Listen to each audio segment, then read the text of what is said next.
Sir Usha Chilukuru ఇప్పుడు యుఎస్ఏలో ఒక అధ్యక్షుడికి భార్యగా ఉండబోతోంది అని చెప్పేసి వార్తలు వస్తున్నాయి. ఎక్కువ మంది సెర్చ్ కూడా చేస్తున్నారు ఆవిడెవరు అని చెప్పేసి మన ఇండియన్ అయినా అనేసి. సో ఏంటి సార్ ఆమె బయోగ్రఫీ ఏంటి? మనకి ఆల్రెడీ కమలా హ్యారిస్ ఇండియన్ ఆరిజిన్, ఆమెది కూడా చెన్నై తమిళ మనవరాలు, తమిళ వ్యక్తి యొక్క మనవరాలు. వాళ్ళ ఫాదర్ జమైకన్, మదర్ ఏమో ఇండియన్. సో అట్లా ఆరిజిన్ అంటే అమెరికాలో ఇలాంటి ఫ్యామిలీస్ చాలా ఎక్కువ ఉంటాయి. ఎందుకంటే అది ఎప్పటి నుంచో కూడా అమెరికాలో వలసలు ప్రపంచంలో ఉండే అనేక దేశాల నుంచి అక్కడికి కంట్రీ ఆఫ్ ఇమిగ్రెంట్స్ అని కూడా దానికి పేరు. ఇమిగ్రెంట్స్ వెళ్తారు అక్కడికి, వాళ్ళకి పౌరసత్వం ఇస్తారు. అది ఒక రకమైన వరల్డ్ రిప్రజెంటేషన్ ఉంటుంది. చైనా, ఇండియా, మెక్సికో, అనేక దేశాలు, ఆఫ్రికా. అందువల్ల మనకి అనేక మూలాలు ఉన్నవాళ్ళు కనబడతారు. ఈ మధ్య ఇండియన్ వాళ్ళు కూడా, ఇండియన్ మూలాలు ఉన్నవాళ్ళు కూడా అక్కడ, అంటే ఎప్పుడో 80s 90sలో, ముఖ్యంగా 90s ఈ ఇండియాలో మనకి ఎప్పుడైతే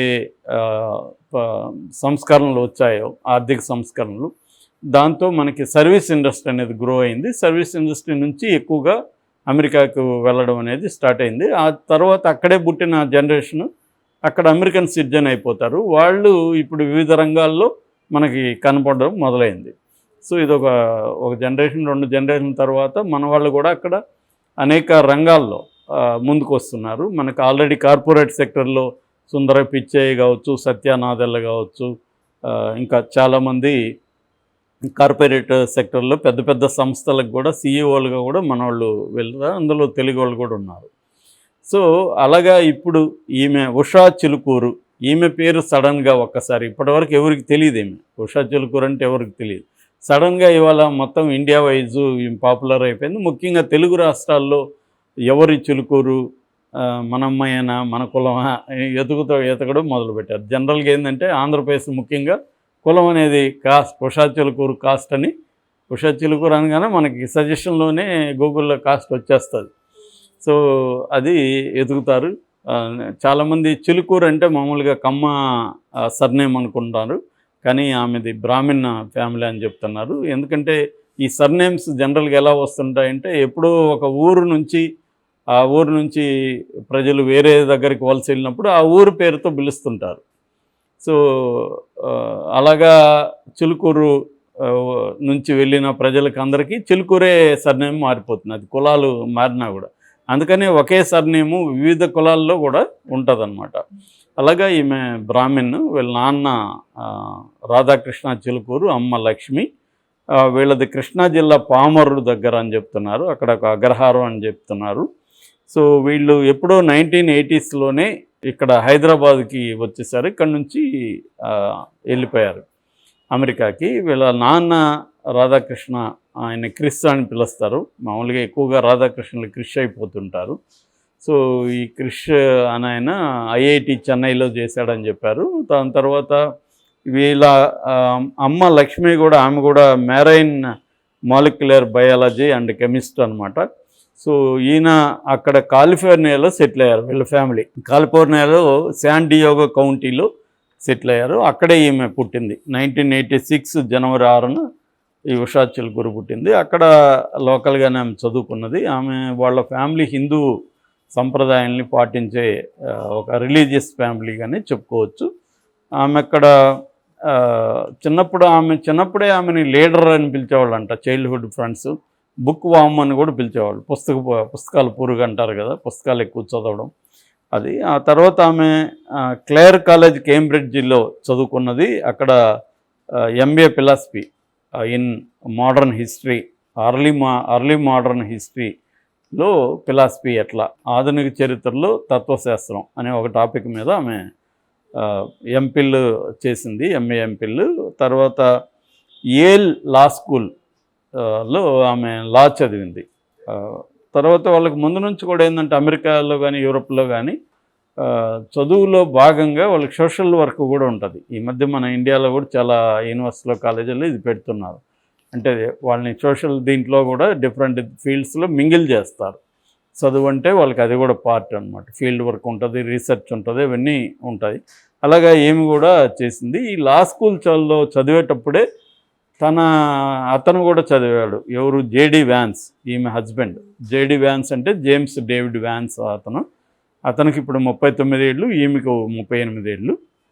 అలాగా వాళ్ళిద్దరూ పరిచయమై కలిసి కూడా పనిచేశారు. అంటే అమెరికన్ జీవితంలో social decline in rural life in America అనే ఒక టాపిక్లో వీళ్ళు పనిచేశారు. అంటే సామాజిక జీవితం ఎలా దిగజారిపోతుంది, నశించిపోతుంది అమెరికన్ దీంట్లో అన్న ఒక యాంగిల్లో వీళ్ళు ఇద్దరు కలిసి సోషలాజికల్ స్టడీ కూడా ఒకటి చేశారు. అయితే వీళ్ళ ప్రొఫెసర్ కూడా వీళ్ళిద్దరిని ప్రోత్సహించాడని చెప్తున్నారు. అయితే ఆ ప్రొఫెసర్ ఏమన్నా అంటే వీళ్ళిద్దరిది కాంట్రడిక్టరీ పర్సనాలిటీసు, ఏ విషయంలో కూడా సిమిలర్గా ఉండవు, కానీ వీళ్ళిద్దరు మధ్య ఒక కామన్ థ్రెడ్ కూడా ఉంది అనేది ఆయన కామెంట్ చేశాడని చెప్తారు. అలాగా వీళ్ళిద్దరు కలిసి పనిచేసి పెళ్లి చేసుకుందాం అనుకున్నారు. దాని తర్వాత పెళ్లి చేసుకున్నారు. వీళ్ళది ఇంటర్ ఫెయిత్ మ్యారేజ్ అంటారు. ఇంటర్ ఫెయిత్ మ్యారేజ్ అంటే ఇటు క్రిస్టియన్ పద్ధతిలోనూ బైబిల్ చదవడం అవన్నీ ఆ పద్ధతులు ఫాలో అయ్యారు. అట్లాగే హిందూ పండితుడు అక్కడ పండితుడు కూడా, వీళ్ళు కూడా బ్రాహ్మణ్ ఫ్యామిలీ కాబట్టి పండితుడు కూడా మంత్రాలు చదివి హిందూ పద్ధతిలో కూడా జరిగింది. దీన్ని ఇంటర్ ఫెయిత్ మ్యారేజ్ అంటున్నారు.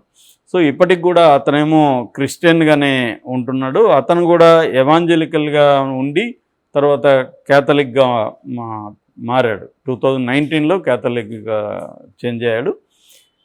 అతను ఏంటంటే వాళ్ళ ఫ్యామిలీ కూడా ఇంట్రెస్టింగ్ ఫ్యామిలీ. వాళ్ళ తండ్రి చిన్నప్పుడే వదిలేసి వెళ్ళిపోయాడు. తల్లి అడిక్ట్ అయిపోయింది, ఆల్కహాలిక్ అడిక్ట్ అయిపోయింది. సో అవ్వాతాతల దగ్గర ఇతను పెరిగాడు. సో తన జీవితం, చూసిన పరిసరాల్లో ఉండే జీవితం, దీని మీదంతా అతను ఒక ఆటోబయోగ్రఫికల్ బుక్ రాశాడు. దాని పేరు హిల్ బిల్లీ ఎలిజీ. ఈ బుక్ని సినిమా కూడా తీశారు. సినిమాలో రాన్ హోవర్డ్ అనే ఒక ప్రముఖ డైరెక్టర్ దీన్ని డైరెక్ట్ చేశాడు. ఇందులో ఈమె క్యారెక్టర్ని ఫ్రెడా పింటో అనే ఒక పాపులర్ హాలీవుడ్ యాక్ట్రెస్ ఆమె చేసింది. సో ఆ సినిమా కూడా ఆస్కార్కి కూడా నామినేట్ అయింది, అంత పాపులర్ అయింది. ఈ నవల కూడా న్యూయార్కర్ దీంట్లో బెస్ట్ సెల్లింగ్లో చాలా వారాల పాటు అది బెస్ట్ సెల్లింగ్ బుక్గా వెళ్ళింది. నాన్ ఫిక్షన్ బెస్ట్ సెల్లింగ్ అన్నమాట. అలాగా ఇతను బాగా పాపులర్. అయితే ఇతనికి ముందు నుంచి వీళ్ళిద్దరు కూడా డెమోక్రాట్స్గా ఉండేవాళ్ళు. ఇప్పుడేమో రిపబ్లికన్గా చేరారు. అక్కడ డెమోక్రటిక్ పార్టీ, రిపబ్లికన్ పార్టీ రెండు ఉంటాయి. మనకి బైడెన్ ఏమో డెమోక్రట్, ఇటు ట్రంప్ ఏమో రిపబ్లికన్. సో ఇతను ఫస్ట్లో యాక్చువల్గా అంతకుముందు ట్రంప్ని తీవ్రంగానే విమర్శించాడు. ట్రంప్ ఒక హిట్లర్ అని కూడా అన్నాడు ఈయన. ఆ తర్వాత మార్చుకున్నాడు, ట్రంప్కి అనుకూలం అయిపోయాడు, ట్రంప్ దీంట్లో చేరాడు. ఈమె కూడా భర్త మారేసరికి ఈమె కూడా మారింది.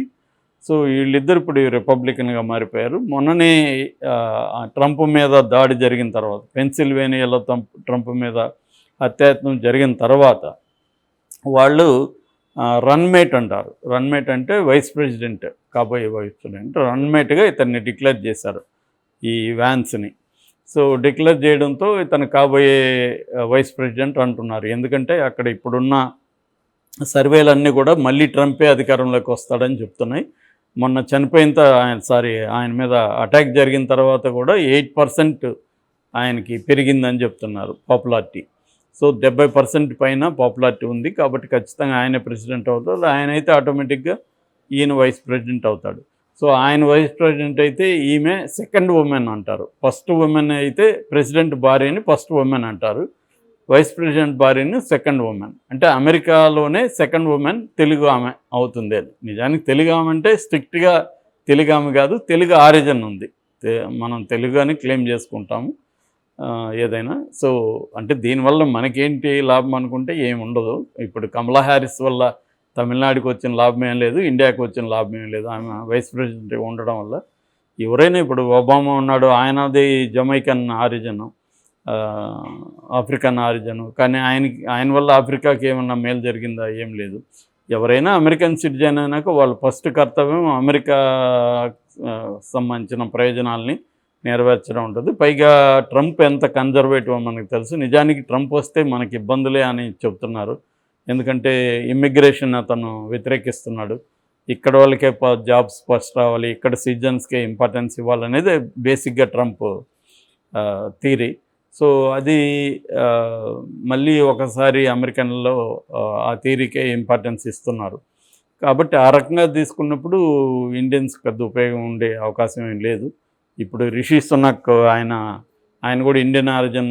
మొన్నటి వరకు ఆయన ఆ, ఇంగ్లాండ్ ప్రెసిడెంట్గా ఉన్నాడు, ప్రధానమంత్రిగా ఉన్నాడు. మన కన్నడ ఆయన ఎవరు, ఇన్ఫోసిస్ నారాయణమూర్తి అల్లుడు. అయినా కూడా ఆయన వల్ల ఏమి ఇండియాకి ఏం జరిగింది ఏం లేదు. కాబట్టి ఇక్కడ వాళ్ళ పార్టీ పాలసీ ఏంటి, వాళ్ళ ప్రయారిటీస్ ఏంటి అనే దాంట్లోనే వీళ్ళు పనిచేస్తారు. కానీ ఊరికే చెప్పుకోవడానికి మన తెలుగు అమ్మాయి కూడా వైస్ ప్రెసిడెంట్ భార్య అయింది అని చెప్పుకోవచ్చు ఆ మేరకి. అది కొంతవరకు ఇన్స్పిరేషన్ ఇచ్చే అవకాశం ఉంది. మనం కూడా అమెరికా వెళ్ళాలి, మనం కూడా ఫోకస్ అవ్వాలి అనుకుని అమ్మాయిలకి ముఖ్యంగా. ఎందుకంటే ఈమె తనను చాలా ఇన్స్పైర్ చేసిందని వ్యాన్స్ కూడా చెప్పుకున్నాడు. చాలా విషయాల్లో తను గైడ్ చేసింది, ఇన్స్పైర్ చేసిందని. సో ఈమె కూడా హైలీ ఎడ్యుకేటెడ్, విపరీతమైన నాలెడ్జ్ ఉంది, ఫీల్డ్ వర్క్ ఉంది, కలిసి పనిచేస్తారు. కాబట్టి ఆ మేరకు ఈమె ఇన్ఫ్లుయెన్స్ కూడా ఉంది. అట్లాగే ఇండియన్ కల్చరు, హిందూయిజం ఆమె ఇప్పటికి కూడా ఫాలో అవుతుంది. ఆ మేరకు కూడా అక్కడున్న ఇండియన్స్కి ఆమె చాలా ఇన్స్పైరింగ్ క్యారెక్టర్గా చెప్పుకోవచ్చు. ఒక రకంగా ఈ మళ్ళీ వ్యాన్స్కి కూడా ట్రంప్కి కూడా కొన్ని ఓట్లు పోలే అవకాశం ఉంటుంది ఇండియన్ దీనికి సంబంధించి. ఇప్పటివరకైతే కమలా హారిస్ని మళ్ళీ ఏమీ అనౌన్స్ చేయలేదు వైస్ ప్రెసిడెంట్గా. మళ్ళీ ఆమె చేస్తారు లేదు, చేసినా కూడా వాళ్ళు ఓడిపోయే అవకాశమే బయటని కనిపిస్తుంది.